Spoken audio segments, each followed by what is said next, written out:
Alors, bonjour, Monsieur Yves Delassure. Je voudrais d'abord vous remercier de venir nous visiter ici au Québec pour continuer en Nouvelle-France, si on peut dire, le combat que vous menez avec l'action familiale et scolaire chez vous en France. Pourriez-vous d'abord vous présenter et nous dire un peu quel a été votre cheminement de carrière? D'abord, je vous remercie de me parler ainsi de ce que je fais ou de ce que j'ai pu faire. À ce qui concerne ma carrière, eh bien, j'ai commencé par la marine, je suis rentré à l'école navale alors que j'avais 19 ans, en 1971.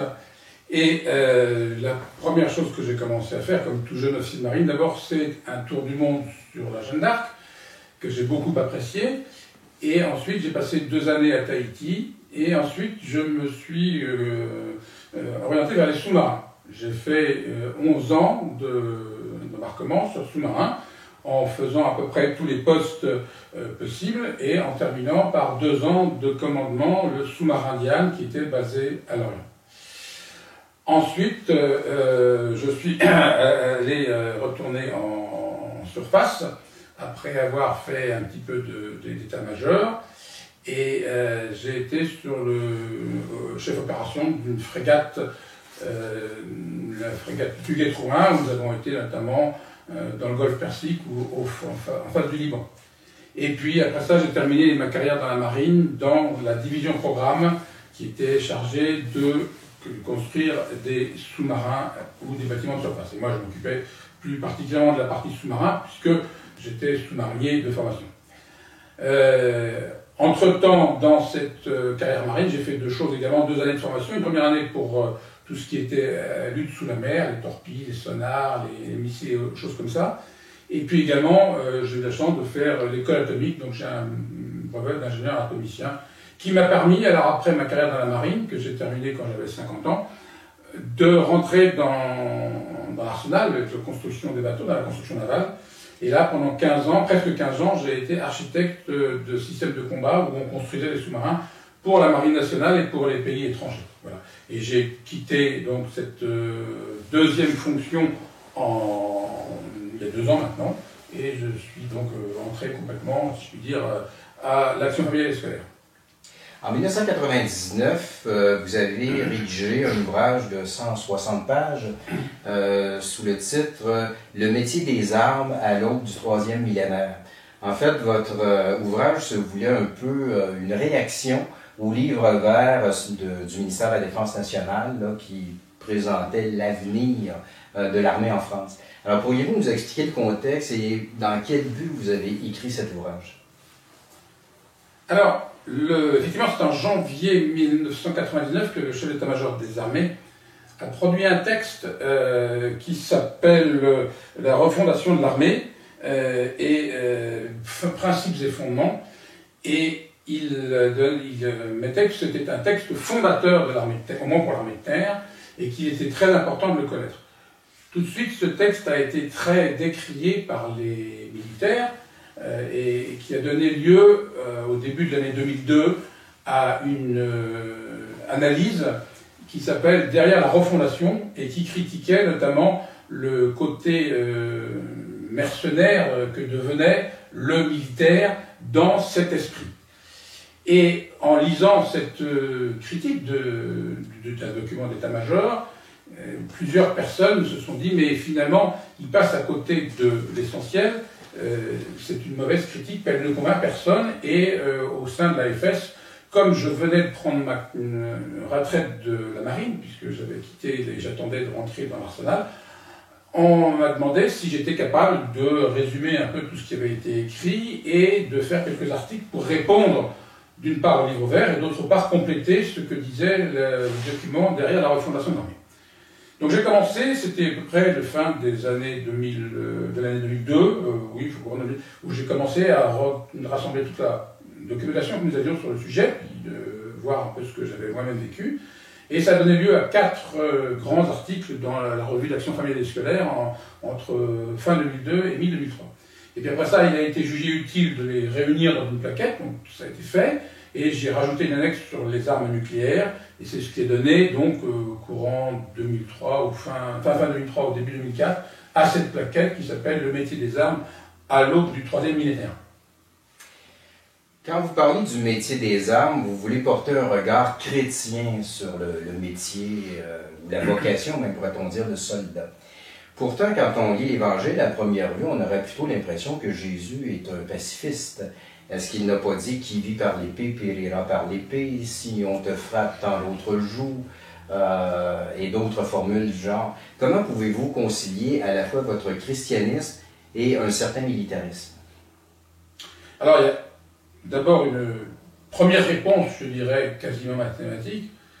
Quand on prend le « tu ne tueras pas », ou quand on prend cette parole de l'Évangile, on prend une page sur plusieurs centaines qui disent autre chose. Et puis le deuxième aspect, c'est que on confond le plan individuel et le plan collectif. Donc, d'abord, prenons le « tu ne tueras pas » ou les paroles de l'Évangile. Quand on regarde effectivement dans l'Ancien Testament le « tu ne tueras pas », qui est dans les commandements de Dieu, derrière, on oublie complètement que, par exemple, dans l'Exode, il y a tout un tas de cas où on doit mettre à mort. Je cite, par exemple, « quiconque frappe quelqu'un à cause de sa mort devra être mis à mort. Si quelqu'un va jusqu'à assassiner son prochain, tu l'arracheras même de mon autel pour qu'il soit mis à mort. Qui frappe son père ou sa mère devra être mis à mort. Qui enlève un homme et qu'il l'ait déjà vendu ou non, qu'on le retrouve encore en sa possession, devra être mis à mort. Qui traite indignement son père ou sa mère devra être mis à mort. » Donc, il ne faut pas se limiter au « tu ne tueras pas ». Et on trouve la même chose dans le Lévitique. 21 crimes sont désignés comme méritant la mort. Le nombre également, Dieu pousse les Hébreux à la guerre, à se défendre par les armes. Hein, il va même jusqu'à prendre pratiquement le commandement des armées lorsque Josué va attaquer Jéricho. Donc on ne peut pas dire que l'Ancien Testament, ce soit uniquement le « tu ne tueras pas ». Et puis, quand on regarde même les paroles de Jésus, s'il a dit « rengaine ton glaive, car tous ceux qui prennent le glaive périront par le glaive », il a dit qu'ils périront par le glaive, mais il ne les a pas condamnés. Hein, c'est une conséquence individuelle. En gros, c'est un risque. Et pourquoi est-ce qu'il a dit ça? C'est parce qu'il n'avait pas mandat pour le faire. Mais il a enseigné tout autre chose. Par exemple, si on prend une épître de Saint Paul, l'épître de Saint Paul aux Romains, voilà ici ce que dit Saint Paul: « Crains si tu fais le mal, car ce n'est pas pour rien qu'elle, l'autorité, porte le glaive. Elle est un instrument de Dieu pour faire justice et pour châtier qui fait le mal. » Et ensuite, si on prend tout l'enseignement de l'Église, on voit très bien que dans tout l'enseignement des pères de l'Église, eh bien, que ce soit Saint Augustin ou Saint Thomas ou d'autres, même dans l'enseignement des papes, eh bien, l'Église a toujours reconnu la légitimité du métier des armes. Si je prends par exemple le dernier en date, le pape Pie XII, qui dit si l'Église se refuse à admettre toute doctrine qui considère la guerre comme un effet nécessaire des forces cosmiques, elle est tout autant éloignée d'admettre que la guerre soit toujours répréhensible. Voilà. Aucune nation qui veut pourvoir, comme c'est son droit et son devoir imprescriptible, à la sécurité de ses frontières, ne peut se passer d'une armée proportionnée à ses besoins. Et c'est vrai que dans l'histoire de l'Église, on voit qu'elle a souvent même incité les nations à prendre les armes, comme les Pontes, par exemple. Voilà. Donc, première chose, il faut bien voir que le « tu ne tueras pas » est une phrase qui s'applique au plan individuel et qui dit surtout ne commettez pas de meurtre. Hein, c'est comme ça qu'il faut comprendre le contexte, parce que derrière, elle explique tout un tas de contextes où individuellement on peut mettre à bord des personnes. Et puis après ça, c'est une morale individuelle, ce n'est pas un principe d'action politique. Et les principes d'action politique sont tout autres. Voilà la réponse que l'on peut donner sur cette objection que l'on entend très régulièrement, notamment de la part de ceux qui sont non violents, que l'Église, soi-disant, ou l'Évangile, soi-disant, dirait qu'on n'a pas le droit de tuer. Et lorsqu'on parle des principes d'action politique, quels sont les biens ou les valeurs qui pourraient justifier l'usage des armes par un État chrétien? Oui, c'est une question particulièrement importante, parce que pour qu'un soldat accepte de risquer sa vie, qui est quand même un bien extraordinaire, il faut que ces biens qu'il défende soient supérieurs à la valeur de sa vie. Et on se doute bien qu'il n'y en a pas tant que ça. Et c'est d'autant plus vrai que même nos ennemis savent qu'une des façons de démoraliser l'armée, c'est de lui faire douter de son action. Par exemple, Mao disait « On désorganise l'appareil de guerre adverse en faisant douter le soldat ennemi du bien fondé de sa cause et les armées de l'opportunité de leur action. » D'où l'intérêt des guerres psychologiques.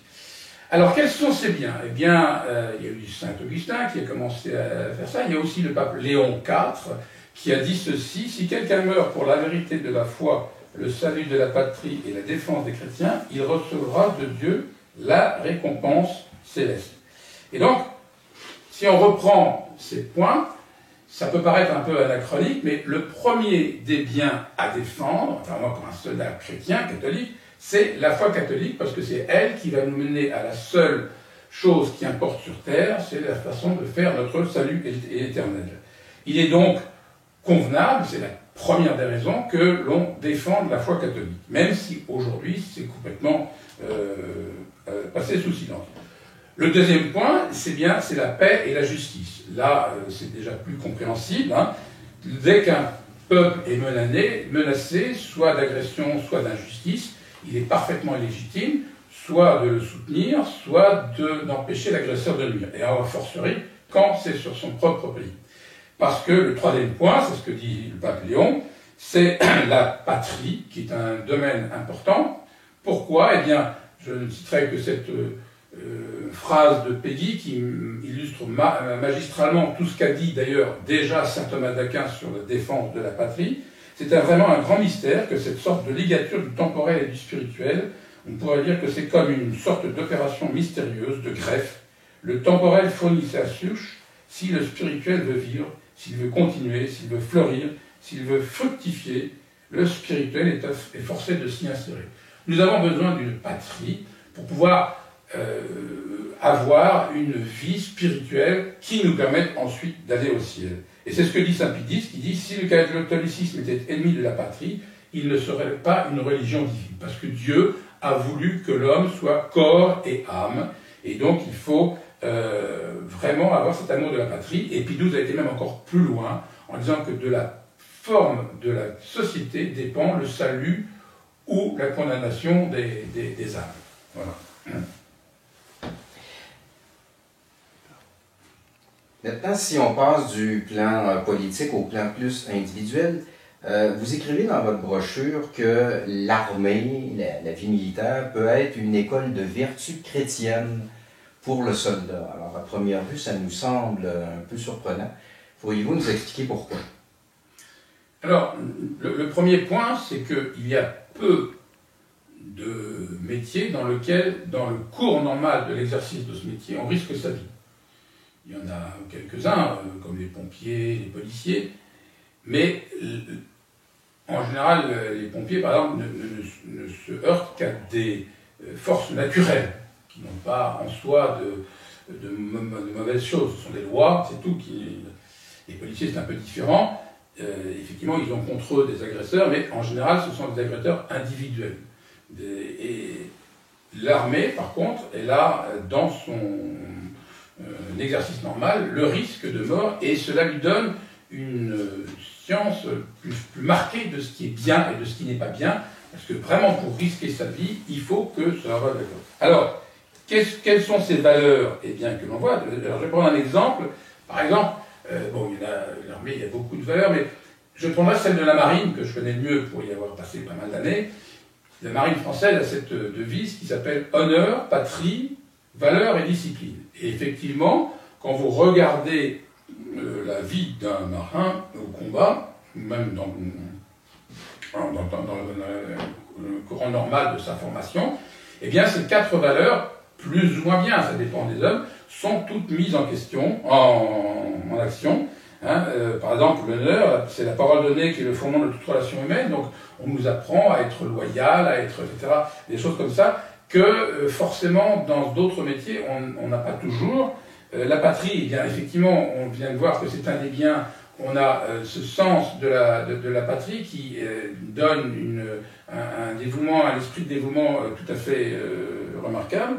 La valeur également, on voit bien que quand on va aller au combat, on a besoin non seulement d'une valeur technique, mais d'une valeur personnelle, donc de pousser le plus haut possible la compétence, de façon à essayer de rester en vie.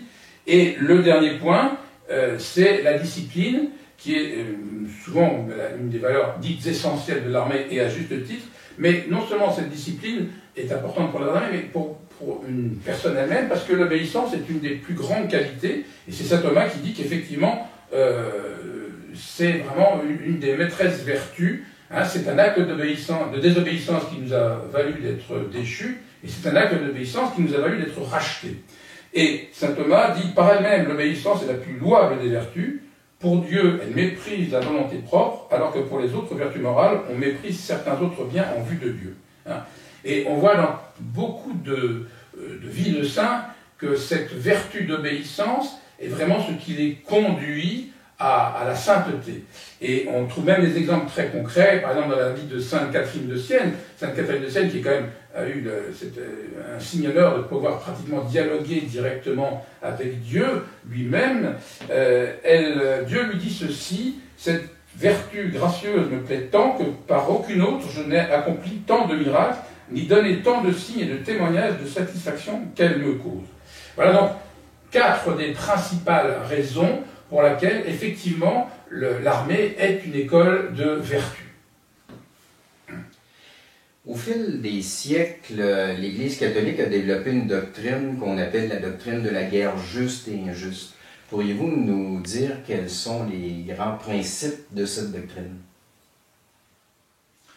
Oui, tout à fait. Alors, le tout premier, c'est plutôt saint Augustin qui a commencé vraiment à mettre un peu de tout ça en ordre, mais c'est surtout saint Thomas d'Aquin qui, dans sa somme théologique, énonce 3 conditions pour une guerre juste, qui sont les suivantes. Voici ce qu'il dit. Pour qu'une guerre soit juste, 3 conditions sont requises. L'autorité du prince sur l'ordre de qui on doit faire la guerre. Il n'est pas du ressort d'une personne privée d'engager la guerre. Deuxième raison, une cause juste. Il est requis qu'on attaque l'ennemi en raison de quelque faute. Et troisième raison, une intention droite chez ceux qui font la guerre, et on doit se proposer de promouvoir le bien et d'éviter le mal. Donc voilà les 3 raisons majeures, et avec le temps, avec la réflexion, au XVIIe, au XVIIIe siècle, d'autres théologiens ont développé, ce qui fait que, en conséquence, on a 3 autres raisons, je dirais, d'une guerre juste, qui ne sont que des conséquences de ces 3 précédentes, mais qui est bien illustré. La première, c'est qu'il faut que toutes les autres voies de recours aient été épuisées. Hein. C'est le ultima ratio regum de la devise des rois. Il faut avoir des chances raisonnables de la gagner. Hein. Si on a des risques de ne pas pouvoir gagner, il vaut mieux supporter l'injustice que éventuellement de déclarer la guerre. Et enfin, puisque c'est une cause juste, il ne faut, et qu'on ne veut que éliminer le mal et éviter de faire trop de mal, il faut utiliser que des moyens proportionnés à l'agression subie. Voilà donc les 6 conditions qui permettent de déterminer si une guerre est juste ou non. Et c'est toutes ces conditions-là également, c'était une des critiques des documents dont nous avons parlé au début, le livre vert et le document sur la refondation de l'armée, qui insistait insuffisamment sur ce point-là. Et maintenant, ces principes, est-ce que vous pourriez les appliquer à des cas de guerre plus récents? Je pense notamment à la guerre d'Afghanistan, dans laquelle le Canada et la France ont été engagés dans le sillage des États-Unis. Alors, le cas de l'Afghanistan est un peu complexe. C'est, je dirais, un cas, il me semble, un peu limite, où il est assez difficile de voir où est la justice ou non. Parce qu'effectivement, dans l'Afghanistan, quand la France et le Canada y sont allés, je crois que c'était pour rétablir un peu un désordre. Mais c'était un désordre qui avait été créé par les Américains, qui pendant les années avant avaient soutenu à fond les talibans. Et donc ils ont joué un peu aux pompiers pyromanes, qui allument l'incendie, qui après va l'éteindre. Donc c'est assez délicat, mais je propose il y a 2 autres cas qui, alors là, sont absolument hors de doute, qui sont beaucoup plus faciles à comprendre. Le premier, c'est la guerre de l'Irak contre Saddam Hussein, où là, effectivement, aucune des conditions pratiquement de la guerre juste n'était réunie. Et alors, ce qui est intéressant dans le cas de l'Irak, qui est vraiment une agression des États-Unis pour l'Irak, il y a eu le cas d'un évêque qui a réfléchi et qui a donné le point de vue de l'Église. C'est assez rare. Et alors, après avoir rappelé un peu les fondements de la guerre juste, voilà ce qu'il dit. Aussi, étant donné par la grâce de Dieu et la faveur du siège apostolique, voici ce que je déclare à vous, mon peuple, pour le salut aussi bien que pour le mien, pour votre salut aussi bien que pour le mien. Toute participation directe et tout support apporté à cette guerre contre le peuple d'Irak est objectivement une faute grave. La matière d'un péché mortel. Cette guerre est incontestablement incompatible sur le plan moral avec la personne et la voie de Jésus-Christ. J'affirme avec certitude qu'elle ne remplit pas les exigences minimales fixées par la doctrine catholique sur la juste guerre. Aussi, tout acte associé à cette guerre est injustifié, etc. Et il le compare après ça à un avortement. Voilà. Et vous avez Est-ce que vous parlez de la guerre de 1991 ou de celle de 2003? 1991. Celle de 91. Voilà. Et il y a eu également celle en Libye, où effectivement, là aussi, les conditions étaient visiblement non respectées, parce qu'il n'y a pas eu d'agression, c'était simplement, l'intention n'était visiblement pas légitime, puisqu'il s'agissait simplement de détruire un gouvernement indépendant, qui certes n'était pas forcément merveilleux, mais enfin, qui était tout à fait légitime. Et donc, on a deux cas d'exemple, voilà, de guerre illégitime. Par contre, on a d'autres cas d'engagement tout à fait légitimes, comme la France en Côte d'Ivoire, où la situation s'étant dégradée, le pays demande une aide à la France, qui intervient et qui essaye, vaille que vaille, de rétablir la paix. Voilà deux exemples, et c'est vrai que parfois c'est pas toujours facile de savoir, le cas d'Afghanistan n'est pas simple, il y a beaucoup de cas comme ça où c'est très, très difficile de savoir si la guerre est juste ou non, puis en tant que simple militaire, on n'a pas forcément accès à tous les cas, mais il y a des cas relativement simples où, si on connaît bien les 6 raisons que l'on a d'une guerre juste, eh bien, on peut à ce moment-là se dire, bon, vraiment là, il y a les critères de guerre juste vérifiés ou non. Et dans l'hypothèse où nous sommes dans une guerre véritablement injuste, considérez-vous que le simple soldat a un droit d'objection de conscience? Alors, ça, c'est une question qui est généralement différente. Pour qu'il y ait faute grave, il faut qu'il y ait 3 conditions. Il faut qu'il y ait matière grave, il peut y avoir matière grave, il faut qu'il y ait pleine connaissance. Or, il est rare que le soldat ait souvent pleine connaissance de la chose. Et il faut qu'ayant pleine connaissance, il y ait volonté libre, je dirais, de transgresser cette chose. Alors, prenons le gars, par exemple, d'Irak. Les jeunes soldats n'avaient pas forcément le cas. Mais s'ils avaient écouté Monseigneur Botéan, ils auraient pu se dire, bon, voilà, il y a une matière grave, et je le sais, puisque l'évêque lui a dit. Est-ce qu'il est complètement libre? Ça, c'est plus délicat, parce que, outre la liberté de dire, voilà, je perds mon métier, je perds mes fonctions, il peut y avoir des tas de raisons qui fait qu'il n'a pas la liberté de dire oui ou non.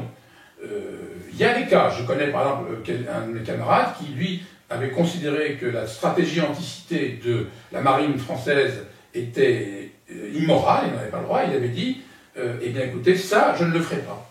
Et le commandement a eu l'intelligence de dire, écoutez, puisque vous avez moralement l'interdiction pour vous de faire, eh bien on vous mettra sur d'autres bateaux. Donc il y a des cas où on peut dire non.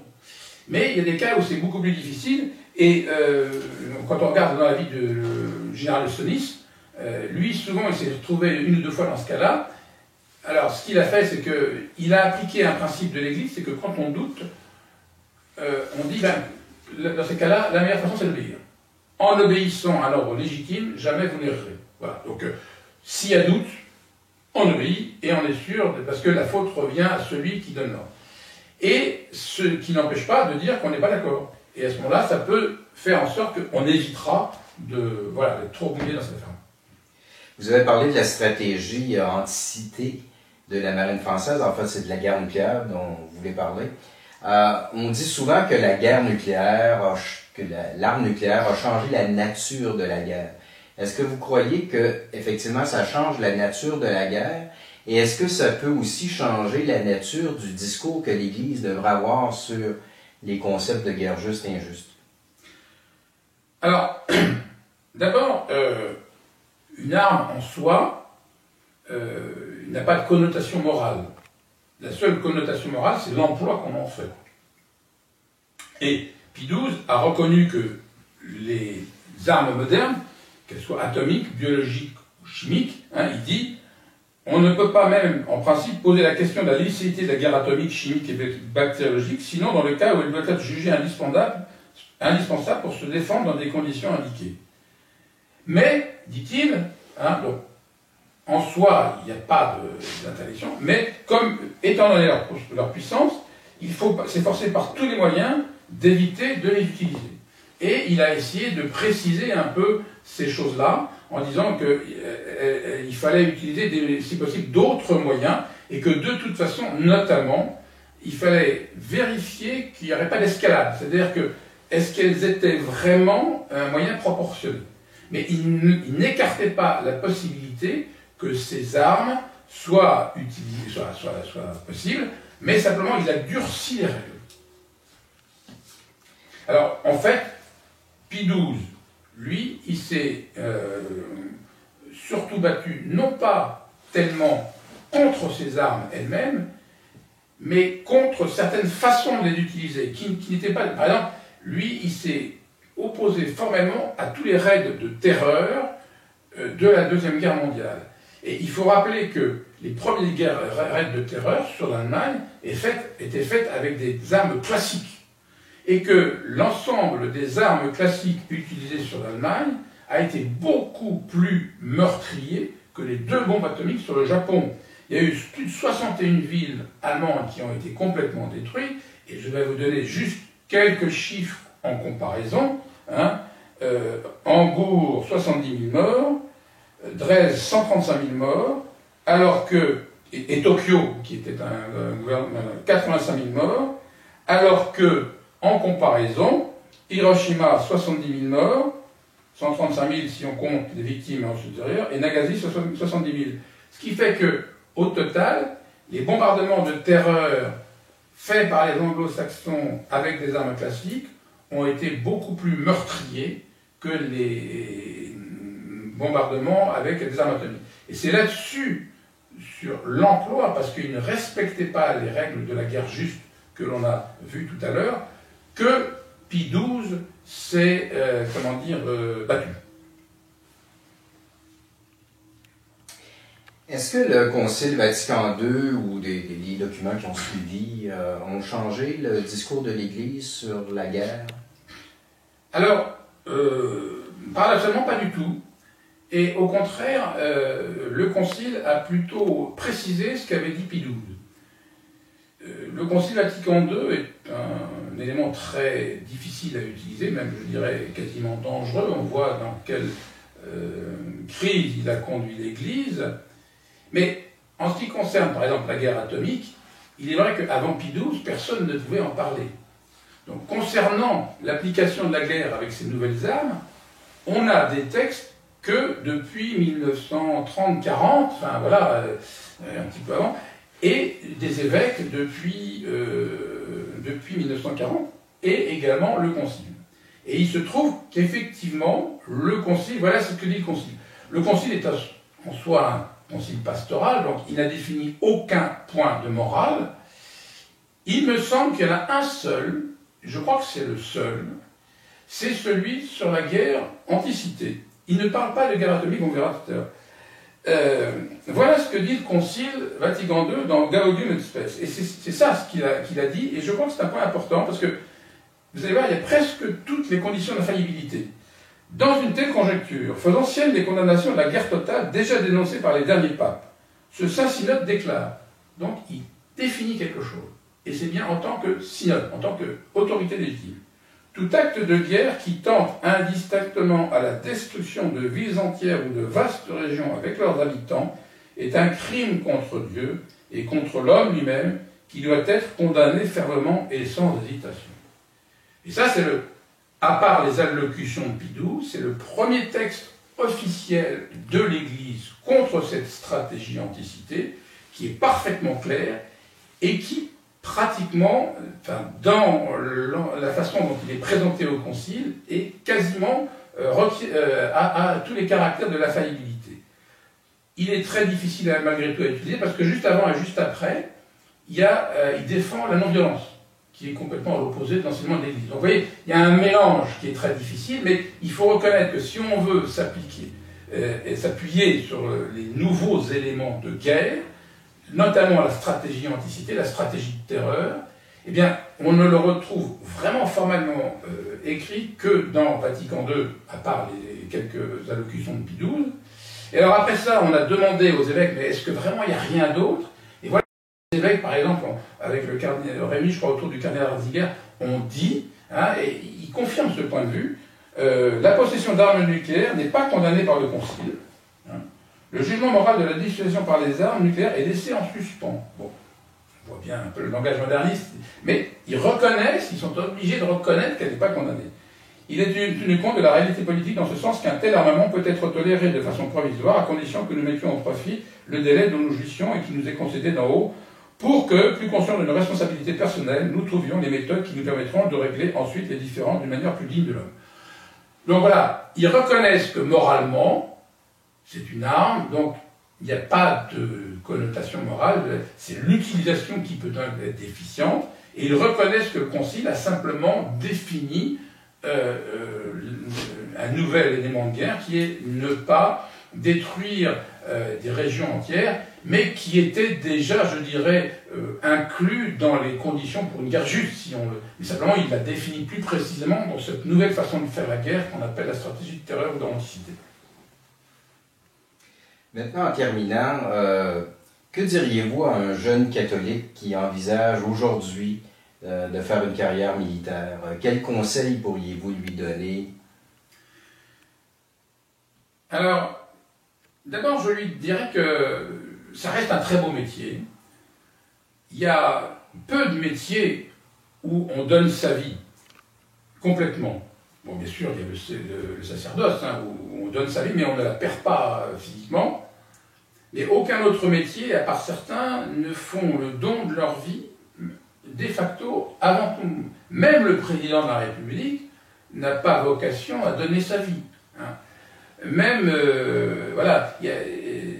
Et par contre, le militaire, lui, c'est un des rares qui a cette vocation-là. Et donc, de facto, c'est un métier qui reste très beau, parce que en plus, il est tourné vers des valeurs qu'on a vues tout à l'heure très élevées. Tous les autres métiers sont utiles. Hein, dans l'économie, il y a des tas de métiers utiles. Mais là, le militaire, il est là pour défendre la loi divine, la patrie, la paix et la justice, qui sont les valeurs les plus élevées du bien commun. Non pas que les autres soient dénaturés, mais ce sont les plus élevés du bien commun. Et il est tourné vers cette défense. Donc ça reste un métier très stimulant, très valorisant. Et puis on a vu que c'est un métier qui, de soi, conduit à l'obéissance, qui est une des vertus, on a vu, extraordinaire, qui est une de celles qui, nous dit saint Thomas, nous conduit à la sainteté. Et donc, pour toutes ces raisons, c'est vraiment un métier, je dirais, de choix, peut-être après le sacerdoce. Et puis bon, il faut quand même avoir la vocation, hein. C'est pas donné à tout le monde de risquer de dire, voilà, de fonder une famille en se disant, bah, je vais partir en opération et je risque de ne pas revenir. C'est quand même un métier qui est très exigeant, mais qui, du coup, pousse l'homme vraiment à son meilleur. Et puis, il y a une dernière raison, parce qu'on peut se dire, oui, mais notre armée, je sais que l'armée du Canada, elle a quelques difficultés, etc., et même en France ou en Europe, on voit avec toutes les attaques du livre vert et autres, on essaie de transformer ce métier, il n'est pas beau, on se retrouve dans des conditions parfois un peu difficiles, des guerres plus ou moins justes, etc. Il faut voir que même si nos ennemis essayent de dévier ce métier et d'en faire quelque chose qui soit vraiment un mercenaire, enfin quelque chose qui soit mauvais, il reste malgré tout que tout pays, et le pape le dit, a besoin d'une armée. Et comme le dit l'adage, hein, on a toujours une armée, c'est soi, mais il vaut mieux que ce soit la sienne. Alors, M. de Lassus, je vous remercie beaucoup pour cette entrevue que vous avez accordée au groupe de réflexion sur les enjeux québécois. Nul doute qu'il y a matière à réflexion dans vos propos.